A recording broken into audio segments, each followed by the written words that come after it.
দাবিটো ভাৰত চৰকাৰলৈ ৰিমাইণ্ড কৰিবৰ কাৰণে বড়ো ৰাইজ আৰু বিভিন্ন জনগোষ্ঠী প্ৰপ'জ পিঠাবিটো বড়োলেণ্ড সংকোচটো চদিয়াৰ অঞ্চলত 500 পৃথক জাগাত আজি তেনেকা মাছ ক্ৰাইং 2 ঘণ্টাৰ বাবে সবে বহি আছে আৰু ইয়াৰ বাবে আমি ভাৰত চৰকাৰক ইয়াৰ দ্বাৰাই ৰিমাইণ্ড কৰিব বিচাৰিছো আৰু ৰাইজৰ ফালৰ পৰা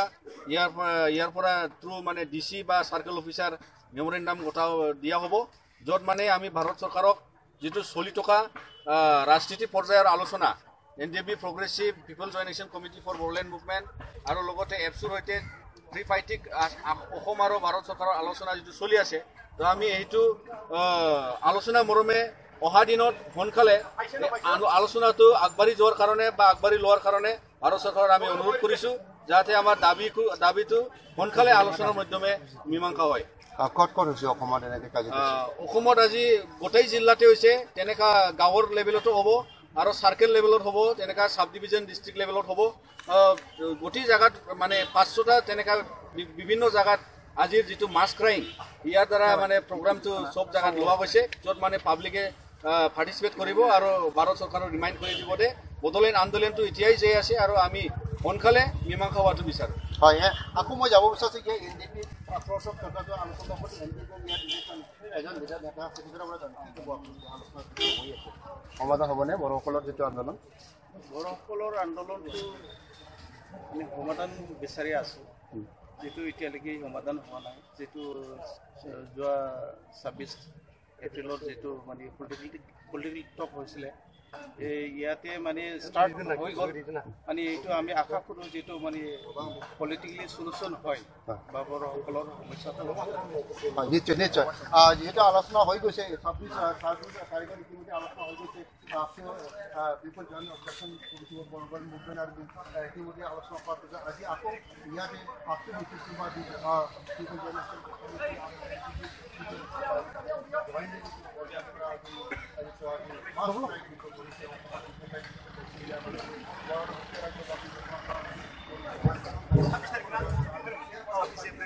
Mantan raja-raja kubik semua, slogan bahasa Belanda kau lekai.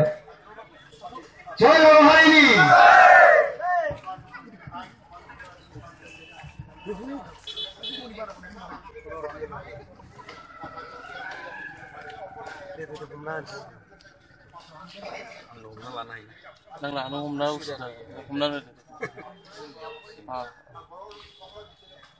যেহেতু আপোনালোকে সরকারের লগত আলোচনা মিলিত হয়েছে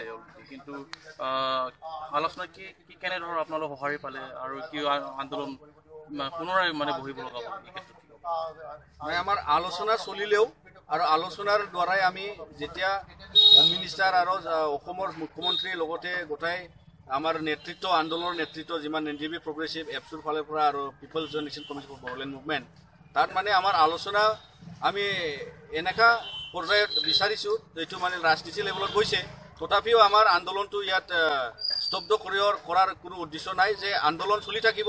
ইয়াৰ বাবে যে আজি মাছ ক্ৰাইং লোৱা গৈছে যত মানে পাব্লিকে আহি পেলাই ইয়াত মানে বড়োলেণ্ড আন্দোলন চলি থাকিব বা বড়োলেণ্ডৰ কাৰণে আমি সদায় আৱাজ দি থাকিম এইটো আমাৰ এটা প্ৰচেষ্টা আৰু লগতে ৰাজনীতি পৰ্যায়ত যেটো আলোচনা চলিছে সেইখিনি আমি বিচাৰো যে ভাৰত চৰকাৰে সোনকালে আকৌ তেনেকা আলোচনা কৰিব লাগিব আৰু আলোচনাৰ দ্বাৰাই আমাৰ প্ৰবলেমটো বা বড়োলেণ্ড দাবিটোৰ সলিউশন আনিব লাগিব ভাৰত সংবিধানৰ অংশত তো ইয়াৰ বাবে আলোচনা আমি যেটো হোম মিনিষ্টাৰ ৰাজনাথ সিং তেখেতে নিজে যে আলোচনা কৰি যাব লাগিব আপোনালোকৰ যেটো বড়োলেণ্ড দাবিৰ বা যিখিনি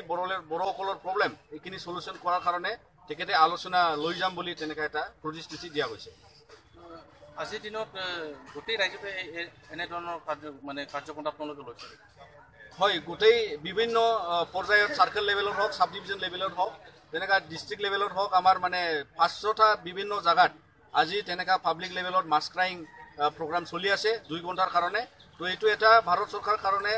আমি ৰিমাইণ্ড কৰাৰ এটা উদ্দেশ্য যে আমাৰ ফালে পৰা ৰাইজৰ ফালে পৰা মেমোৰেন্ডাম যাব